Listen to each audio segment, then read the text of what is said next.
मोरध्वज नाम के एक राजा थे, बड़े अच्छे राजा थे। उनका नियम था कि दान करके ही भोजन ग्रहण करते थे। और याद रखना मेरी मां, हम हिंदुओं का धर्म यह है कि हम जब रोटी बनाएं तो पहली रोटी नियम से गौ माता की निकालें। हम हिंदुओं का कर्तव्य है कि हम आखिरी रोटी कुत्ते को निकालें। हमारा कर्तव्य है कि हम अपने घर से एक थाली भोजन दीन दुखी और गरीबों को खिलाएं। पहले जब हम भोजन करते थे हमारे भारत में, तो हमारे बाप दादा बाहर निकलकर देखा करते थे कि हमारे द्वार पर कोई बैठा तो नहीं है। अच्छा, पहले के घर ऐसे बनते थे कि घर के बाहर बैठने की एक पट्टी होती थी। पुराने घर ऐसे ही बनते थे कि कोई भी आके बाहर बैठ जाता था, और हम लोग भी बाहर कभी कभी घर वाले भी बैठते थे, बातें होती थी, चर्चाएं, सत्संग। तो पहले हर घर में ऐसा व्यवस्था थी कि बाहर बैठने की एक पट्टी हुआ करती थी, पक्की। पर्ची बोलते थे बाहर, आंगन बोलो, आंगन अलग है, पर्ची बोलते थे, होती थी। जब आप भोजन करने बैठे तो बाहर निकलकर जरूर देखें कि आपके बाहर कोई है तो नहीं भूखा। ऐसा तो नहीं कि आप अंदर भोजन कर रहे हैं और बाहर कोई आपके घर पे ही भूखा बैठा है। आपके द्वार पर कोई भूखा बैठा है, उसके पेट भरने की जिम्मेदारी आपकी है। ये हमारे भारत का धर्म है, हमारा धर्म है, हमारे वेद यही सिखाते हैं। इसलिए अपनी एक थाली आप कभी जाया करो गरीबों के बीच में। इसलिए यहां अन्न क्षेत्र बंटता है कि एक थाली आप किसी को, बाहर आपके कोई मिले ना मिले, एक एक थाली करते करते आपके 365 दिन में आपकी 365 थालियां हो गई। इसलिए यहाँ एक बार अन्न क्षेत्र में आप एक बार अन्न क्षेत्र कराते हैं तो एक साथ 2000 साधु भोजन कर लेते हैं, एक साथ सब लोग खा लेते हैं। तो रोज रोज नहीं खिला पाओ, तो इसलिए अन्न क्षेत्र होता है कि आप सभी को अपने हाथ से प्रसाद बांटें, अन्न क्षेत्र दें। हाँ, तो आपका नियम है, हमारा नियम हो कि हम रोज दें, ना तो फिर साल में एक बार दें। ऐसे अच्छे कार्यों से जुड़ जाएं नियम से। मोरध्वज का भी यही नियम था। रोज ब्राह्मणों को बुलाते, उनके चरण धोते, उनकी सेवा करते, उनकी वंदना करते, उनको भोजन कराते, और उनके कहने पर जो वो कहते वो दान करते। दान अपने मन से नहीं करते थे, ब्राह्मण से पूछते थे आपको क्या चाहिए, जो वो कह दें वो दान करते थे। वो कहें कि हमें गाय चाहिए तो गाय दान कर देते थे, वो कहें हमें सोना चाहिए सोना दान, वो कहें हमारे रहने को घर नहीं है तो जमीन दान कर देते थे। राजा थे, ब्राह्मणों से पूछ कर दान करते थे आपको उनके मन का। ऐसे सत्यनिष्ठ राजा मोरध्वज, इनका डंका बजने लगा पूरे दुनिया में। इनके जैसा राजा, इनके जैसा दानी, इनके जैसा धर्मनिष्ठ ना भूतो ना भविष्य। एक दिन जब भगवान श्री कृष्ण थे तब अर्जुन ने कहा, चूंकि धर्मराज युधिष्ठिर ने यज्ञ किया था, उस यज्ञ में सबको भोजन, लाखों लोगों को भोजन कराया था, और इतना दान दिया गया था कि ब्राह्मण लेकर जा ना सके, कुछ छोड़कर चले गए। एक दिन अर्जुन ने बड़े अहंकार से कहा कि कन्हैया, आज तक मेरे भैया जैसा यज्ञ और दान आज तक किसी ने किया है? तो भगवान है। जब अर्जुन ने कहा कि मेरे भाई युधिष्ठिर जैसा यज्ञ, इनके जैसा है कोई धर्मात्मा, दानी, तब भगवान मुस्कुरा के बोले, अर्जुन तुम्हारे भाई का नाम तो दानियों में सबसे नीचे है। अब अर्जुन को बड़ा बुरा लगा, इतना दान करने के बाद भी लिस्ट में नीचे नाम। तो अर्जुन ने कहा, फिर ऊपर किसका नाम है? भगवान ने कहा आप अर्जुन तुम मत सुनो, अपना काम करते रहो। नहीं नहीं प्रभु बताओ ऊपर नाम किसका है? तब भगवान ने कहा सबसे ऊपर नाम है मेरे प्यारे भक्त मोरध्वज का। अर्जुन को बड़ा बुरा लगा। अर्जुन को लगा कि मेरे भाई से बड़ा दानी, उनको डाउट था कि मेरे भैया से बड़ा दानी हो नहीं सकता। अर्जुन बोले प्रभु हमें देखना है कि वो कैसा दानी है, क्या दे सकता है। अरे हमारे भाई ने क्या नहीं दिया, धर्मराज युधिष्ठिर ने इतना दिया पंडित जी ले जा ना सके, ऐसा वो क्या दे सकता है। अर्जुन मानने को तैयार नहीं थे। मैं नहीं मानता कि वो दानी है। भगवान बोले तो परीक्षा ले लो। भगवान ने कहा ले लो। अर्जुन ने कहा आपके सहयोग के बिना परीक्षा संभव नहीं है। तो प्लान बनाया गया, यमराज जी को बुलाया गया, यमराज को शेर बना दिया गया, तुम शेर बन जाओ। बूढ़े शेर, दांत टूट गए सारे, और अर्जुन ब्राह्मण बन गए और भगवान श्री कृष्ण भी ब्राह्मण बन गए। दो पंडित जी और एक शेर, तीनों चले मोरध्वज के द्वार पर। भिक्षाम देही, भिक्षाम देही, हे राजन हमें भिक्षा दो। तुरंत राजा दौड़कर आए, ब्राह्मण आइए आइए आइए, स्वागत है, मेरे तो भाग्य खुल गए, आप जैसे दिव्य ब्राह्मणों का पदार्पण घर में हुआ। आए, मोरध्वज ने चरण धो करके, ब्राह्मण घर में कभी भी आए तो अपना अहंकार त्याग करके उसके चरण धोकर उसको अंदर ले जाइएगा। जब उसके चरण धोकर अंदर ले जाएंगे तो आपके सारे समस्त पाप नष्ट हो जाएंगे। चरण धोना परंपरा रही है हमारे यहाँ। एक बहुत बड़े कोई व्यक्ति थे, ज्ञानी, वो भी ब्राह्मण थे।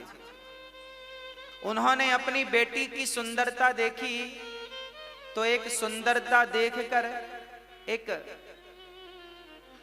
लेख लिख दिया, मेरी बेटी इतनी सुंदर है, इतनी सुंदर, इतनी सुंदर। जैसे ही वो अपनी बेटी की सुंदरता का निरूपण अपने एक ग्रंथ में कर रहे थे, तभी उनको कोढ़ का रोग हो गया। ब्राह्मणों को बुलाया, भाई हम तो देखो बेटी के ऊपर ये ग्रंथ तैयार कर रहे हैं, बेटी कितनी सुंदर है, लोग पढ़ेंगे, हमें कोढ़ क्यों हो गया। तब ब्राह्मणों ने कहा कि बाप थोड़ी बेटी की सुंदरता का वर्णन कर सकता है। अरे सुंदरता का वर्णन तो पति कर सकता है पत्नी की, मेरी पत्नी ऐसी सुंदर है। आप क्या तैयार कर रहे हैं ग्रंथ, आपको उसी पाप से रोग हो गया है, अब ठीक कैसे होगा। बोले सारे ब्राह्मणों को बिठाओ, इनके चरण धो और इनके चरण के धोए हुए जल से स्नान कर लो, अपने आप आपका रोग ठीक हो जाएगा। जब ब्राह्मणों के चरणों के धोने से स्नान किया तब उनका रोग ठीक हो गया।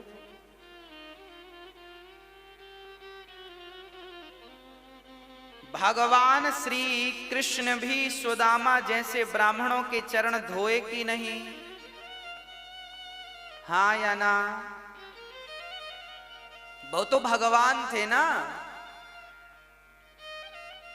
भगवान को क्या जरूरत थी ब्राह्मण के चरण धोने की। अरे ब्राह्मण तो खुद पांव पड़ते हैं भगवान के, ब्राह्मण तो खुद भगवान के चरणों की धूल मस्तक पर रमाते हैं, ब्राह्मण तो खुद अपने आंसू बहाते हैं भगवान को पाने के लिए। उस परमात्मा के लिए हम रोते हैं और वो हमारे चरण क्यों धोएगा। क्योंकि भगवान कहते हैं अतिथि देवो, यदि मैं ही इस मर्यादा का पालन नहीं करूंगा कौन करेगा। इसलिए भगवान ने ब्राह्मण सुदामा के चरण खुद धोए हैं और फिर उन्हें भोजन कराया है। आपके घर कभी ब्राह्मणों को बुलाना भोजन पर तो सबसे पहले उनके चरण धोना और चरण धोकर ही उन्हें भोजन पर बिठाना, भोजन कराना। आजकल तो 13ही बरसी में भी लोग पांव नहीं धुलते। आप अपने माता पिता की 13ही करते हो ना, बरसी करते हो ना, तो आज के बच्चे तो इतने एडवांस हैं, वो पांव धुले क्यों? क्योंकि वो तो बड़े साहब हैं, पांव धुलने में शर्म आएगी, काहे धुलेंगे पांव। अरे भैया, ब्राह्मणों के चरण को जब आप धुलते हैं तो ब्राह्मणों के चरणों को धुलने में जितना पानी खर्च होता है, वही पानी तुम्हारे पूर्वजों को पानी प्राप्त होता है पीने के लिए रास्ते में। मैं मरूंगा तो मैं भी वही पानी पीऊंगा जो मैंने ब्राह्मणों के चरणों को धो करके बहाया है, वही पानी मुझे पीने को मिलेगा। आप भी मरेंगे तो आप भी प्यासे मर जाएंगे यदि कभी ब्राह्मणों के चरण नहीं धोए तो। जीवन में जलदान करना चाहिए, जो जलदान करते हैं वो पानी मिलता है आपको। और यदि जलदान नहीं कर पाए तो फिर चरण धो ब्राह्मणों के। इसलिए 13 में चरण धोए जाते हैं। ब्राह्मण 13 ब्राह्मण के चरण धोकर बिठाया जाता ना प्रसादी के लिए। अब ये परंपराएं बंद हो गई हैं, लगभग सब मॉडल हो गए हैं, सब बड़े बन गए हैं, छोटा कोई बनना नहीं चाहता आजकल। आज एक बार कोई व्यक्ति बड़ा हो जाए उसके बाद छोटा नहीं बनना चाहता, वो कहता मैं तो खुद बड़ा हूं। गलत बात है। बड़ा वो नहीं है जो अपने आप को बड़ा बनाए और समझे, बड़ा वो है जो अपने आप को बिल्कुल मसक समान रूप कपिधरी अति लघु रूप पवन सुत लीन्हा। हनुमान जी लंका गए, बड़े बनकर नहीं गए, छोटे बनकर गए।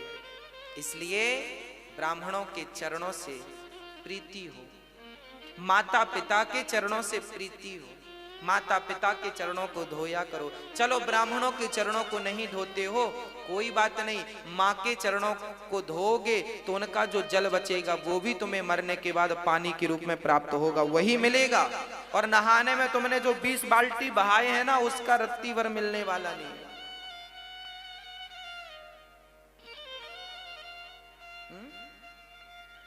गौ माता को जो पानी पिलाया है वो पानी भी आपको प्राप्त होगा। जरूरतमंदों को जल का दान दिया है, वो भी जल आपको प्राप्त, जो दिया है वो मिलेगा, सीधी बात। गाली दी है तो गाली मिलेगी, और राम राम दिया है तो राम राम मिलेगा।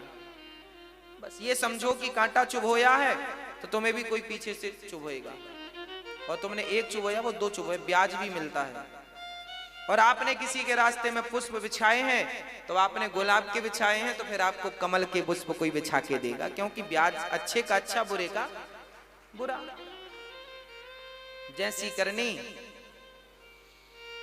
अब भगवान श्री कृष्ण आए हैं और उनको मोर ध्वज ने बिठाया है, चरण धोए हैं, और चरण धो करके भोजन। ब्राह्मणों ने कहा राजन हम भोजन बाद में करेंगे, पहले हमारा शेर बाहर खड़ा है, उसे आप कुछ भोजन की व्यवस्था कीजिए। हाँ हाँ, मोरध्वज बोले बताइए शेर क्या खाएगा? उसके लिए हमारे पास बढ़िया, जो कहें वो हलवा बनवाएं, जो कहें वो रोटियां बनवाएं, मालपुआ खवाएं। क्या खाता है आपका शेर? ब्राह्मण कहते हैं राजन हमारा शेर तो देखो सभी शेरों की तरह वो मांसाहार करता है, मांस खाता है। अच्छा, मोरध्वज बोले कोई बात नहीं, हम मांस की व्यवस्था कर रहे हैं। अच्छा, कहां से मांस लाओगे? बकरे को मारोगे? ना ना ना। गाय को मारोगे? ना, राम राम राम राम राम। फिर मुर्गी को मारोगे? ना ना ना ना। फिर किसी प्रजा को मारोगे? ना ना, प्रजा तो भगवान है, उसे क्यों मारेंगे? मोरध्वज से भगवान ने कहा फिर तुम कहां से मांस लाओगे? मोरध्वज बोले हमारे पास भी तो मांस है, हम अपना काट के देंगे आपके शेर को, अपनी जांघ का मांस दे देंगे। हमारा पेट बड़ा है, पेट का मांस दे देंगे, आपके शेर का पेट भर जाएगा। देखो एक राजा, वो राजा क्या उसके राज्य में बकरा बकरी नहीं थे? कह देता बकरे को ले लो, बकरा देता हूं मैं। ना, जीव हत्या पाप है, अहिंसा ही परमो धर्म। हम किसी की हत्या नहीं करेंगे, अपना मांस काट के देंगे। शिवी ने भी अपना मांस काट के एक कबूतर के लिए दिया था। मोरध्वज बोले अपना, ब्राह्मण बोले सुनो आपका मांस हमारा शेर खाएगा ही नहीं। क्यों? बोले आप बूढ़े हैं ना, आपका मांस कठोर हो गया है, और हमारा शेर जो है उसके दांत गिर गए हैं, बुढ़ा हो गया है, कोमल कोमल मांस खाता है। फिर किसका मांस? ब्राह्मणों ने कहा पहले संकल्प लो, दान लेने के पहले संकल्प ले लिया, जो मांगेंगे दोगे। मोरध्वज ने कहा दिया। तो सुनो, आपका बेटा है। हाँ हाँ है, ताम्रध्वज, मोरध्वज का बेटा ताम्रध्वज। अभी उसकी उम्र थी लगभग 5-6 वर्ष की, और अभी 5-6 वर्ष पहले ही हुआ है। अभी बुढ़ापे में बेटा हुआ था, कोई संतान थी नहीं मोरध्वज की। बुढ़ापे में पुत्र का सुख मिला है। ब्राह्मणों ने कहा कि आपका बेटा है, हमें अपने शेर के लिए आपके पुत्र का मांस चाहिए। बच्चे का मांस बड़ा कोमल होता है, वो बड़ी आसानी से खा लेगा। आप जल्दी से अपने बेटे को लाइए और उसे खड़ा करिए। और सुनो, हमारे शेर के दांत गिर गए हैं तो मांस फाड़ नहीं सकता, इसलिए आप दोनों पति पत्नी अपने बच्चे को बीच से आरे से चीर करके फाड़िए और फाड़ करके मेरे शेर को डालिए। अब तो राजा दंग रह गए।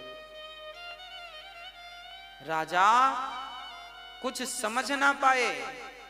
एक पिता एक माँ अपने बेटे को वारे, चलो बेटे का दान तो बहुत लोगों ने किया है, पर बेटे को वारे से चीरना, और उस बेटे को जो एक ही बेटा हो, बड़ा लाड़ प्यार का बेटा हो।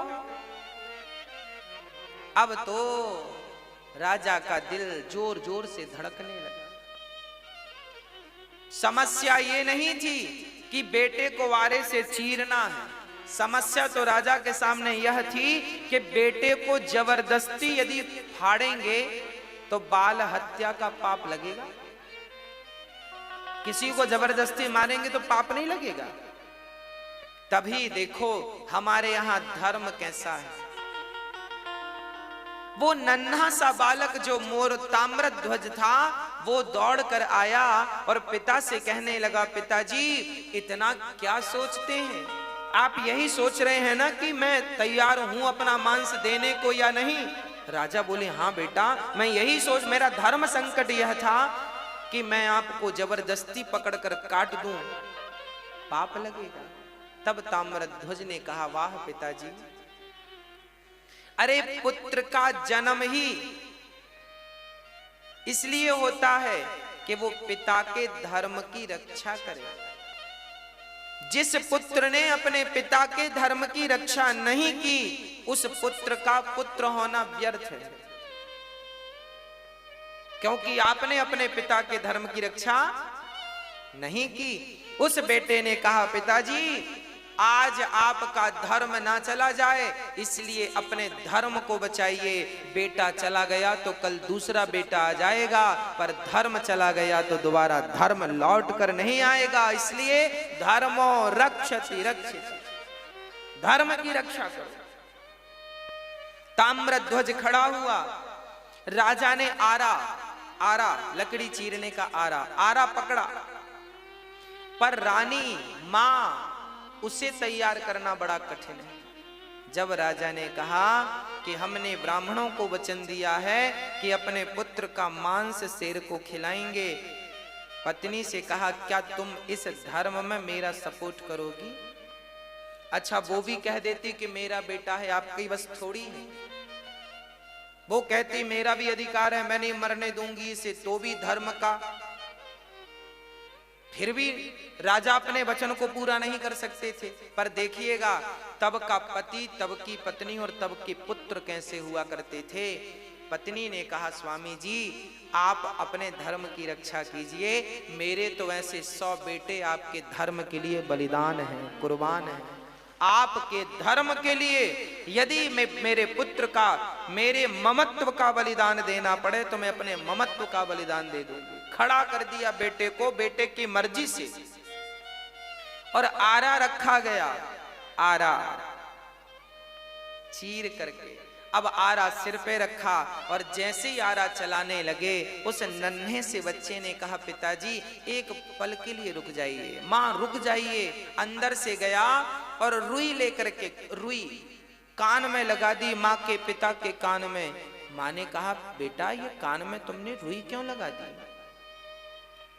पिता ने कहा, बेटा ये मेरे कान में रुई क्यों लगाई? तब उस नन्हे से ताम्रध्वज ने कहा, पिताजी, माँ जी, जब आप आरा चलाओगी ना तो हो सकता है मैं दर्द के मारे चीखूं, हो सकता है मैं चिल्लाऊं, पर माँ मैं कितना भी चीखूं, मैं कितना भी चिल्लाऊं, मैं चाहता हूं कि मेरी चीख आपके कान तक ना जाए, इसलिए मैंने रुई लगा दी, क्योंकि कान तक मेरी चीख चली गई तो आप आरा चलाना रोक दोगे, और आरा चलाना रुक गया तो आपका धर्म ही संकट में पड़ जाएगा। और मैं नहीं चाहता कि मेरी कोई चीख आपके धर्म पर कोई बाधा बने,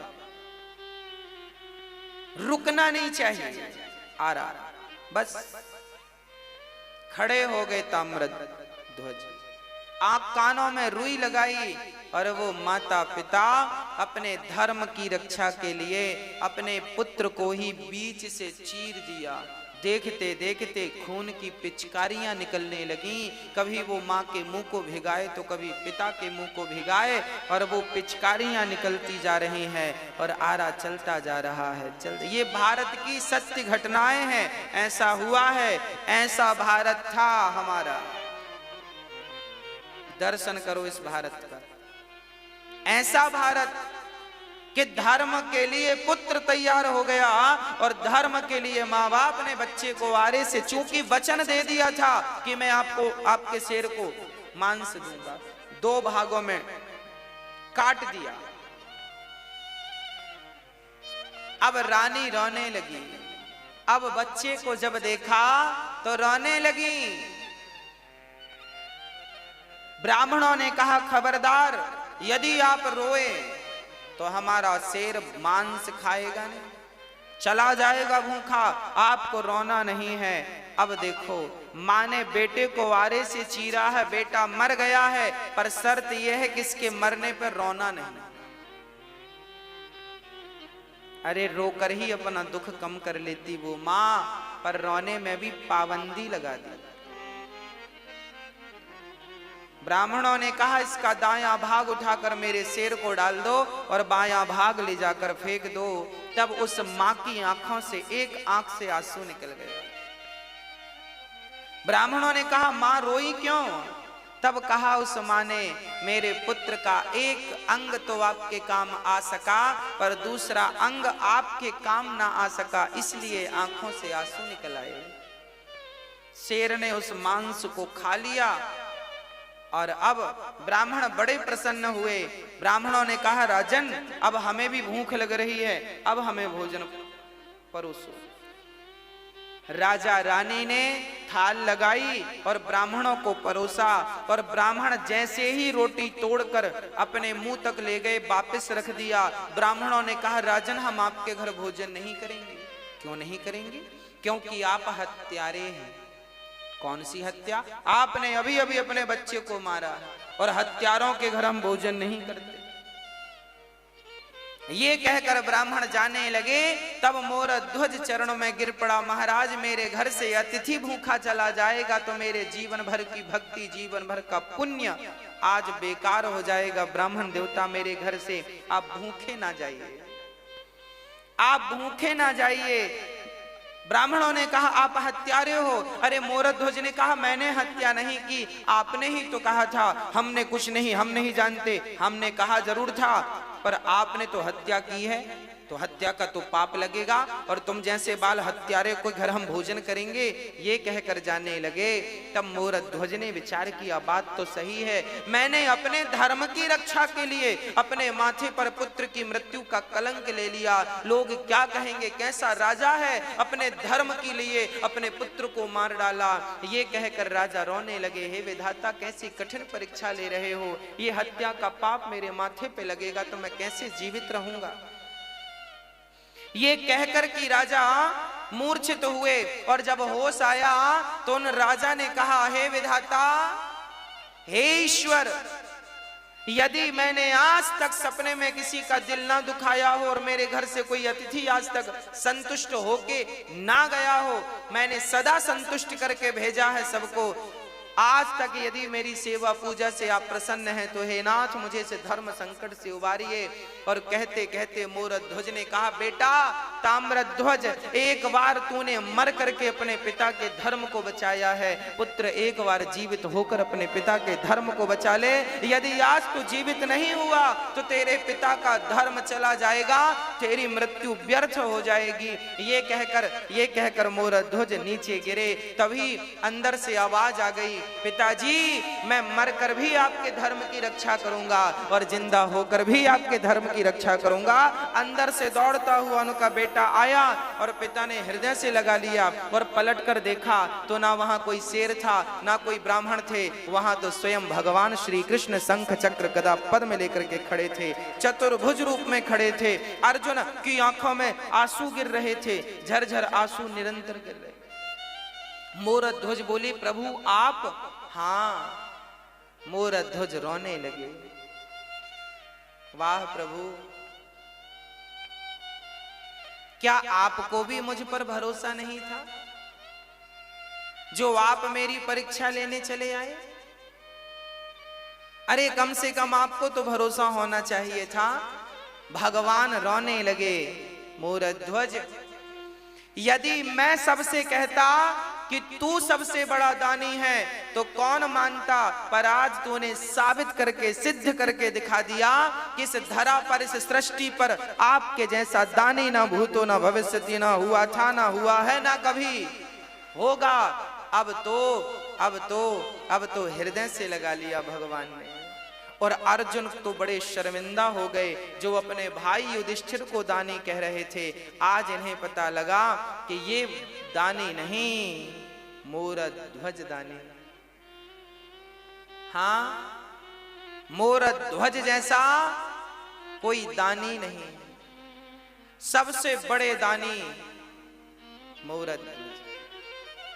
इसलिए धर्मो रक्षति रक्षिता।